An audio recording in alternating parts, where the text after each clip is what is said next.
that they were trampling on one another, Jesus began to speak first to his disciples, saying, "Be on your guard against the yeast of the Pharisees, which is hypocrisy.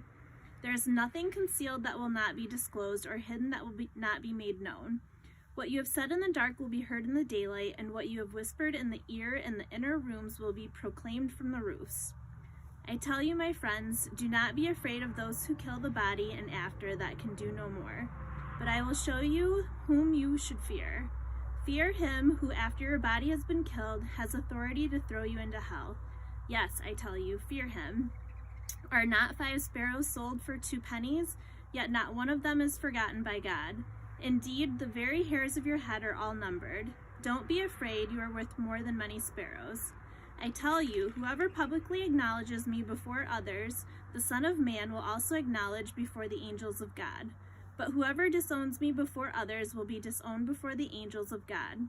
And everyone who speaks a word against the Son of Man will be forgiven, but anyone who blasphemes against the Holy Spirit will not be forgiven.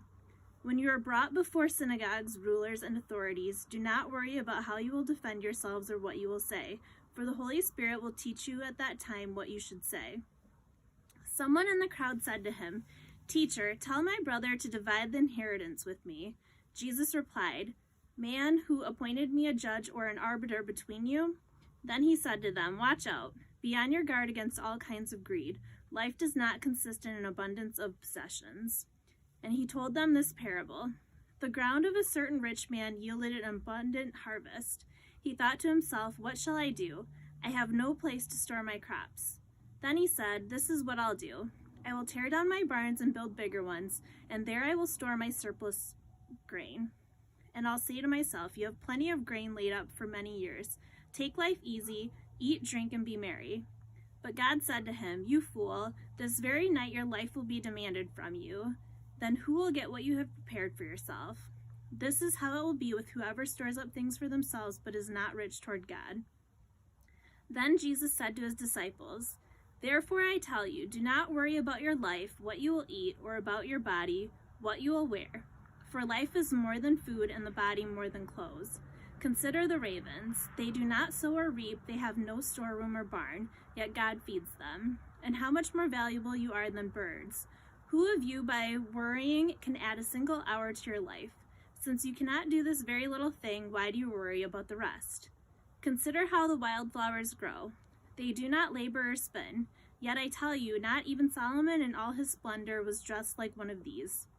If that is how God clothes the grass of the field, which is here today and tomorrow is thrown into the fire, how much more will he clothe you, you of little faith?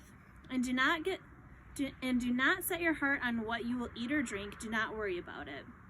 For the pagan world runs after all such things, and your Father knows that you need them.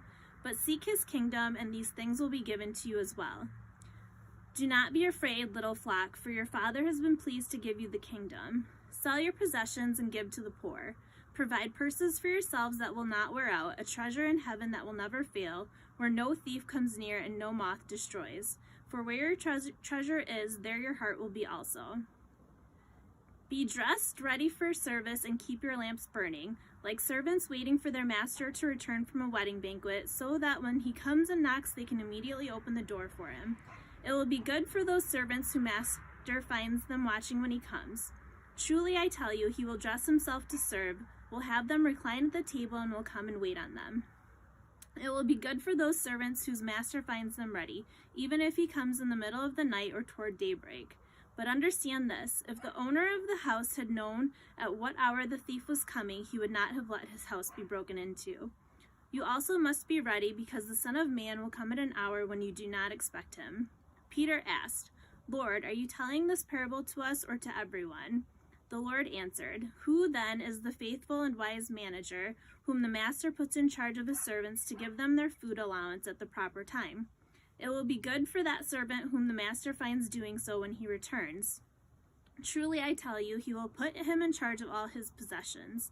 But suppose the servant says to himself, 'My master is taking a long time in coming,' and then begins to beat the other servants, both men and women, and to eat and drink and get drunk.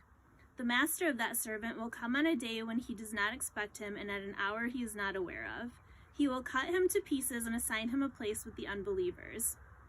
The servant who knows the master's will and does not get ready or does not do what the master wants will be beaten with many blows. But the one who does not know and does things deserving punishment will be beaten with few blows. From everyone who has been given much, much will be demanded, and from the one who has been entrusted with much, much more will be asked. I have come to bring fire on the earth, and how I wish it were already kindled. But I have a baptism to undergo, and what constraint I am under until it is completed. Do you think I came to bring peace on earth? No, I tell you, but division. From now on there will be 5 in one family divided against each other, 3 against 2, and 2 against 3. They will be divided, father against son, and son against father, mother against daughter, and daughter against mother, mother-in-law against daughter-in-law, and daughter-in-law against mother-in-law. He said to the crowd, when you see a cloud rising in the west, immediately you say it's going to rain, and it does. And when the south wind blows, you say it's going to be hot, and it is. Hypocrites, you know how to interpret the appearance of the earth and the sky. How is it that you don't know how to interpret this present time?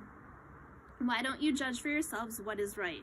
As you are going with your adversary to the magistrate, try hard to be reconciled on the way, or your adversary may drag you off to the judge, and the judge turn you over to the officer, and the officer throw you into prison. I tell you, you will not get out until you have paid the last penny.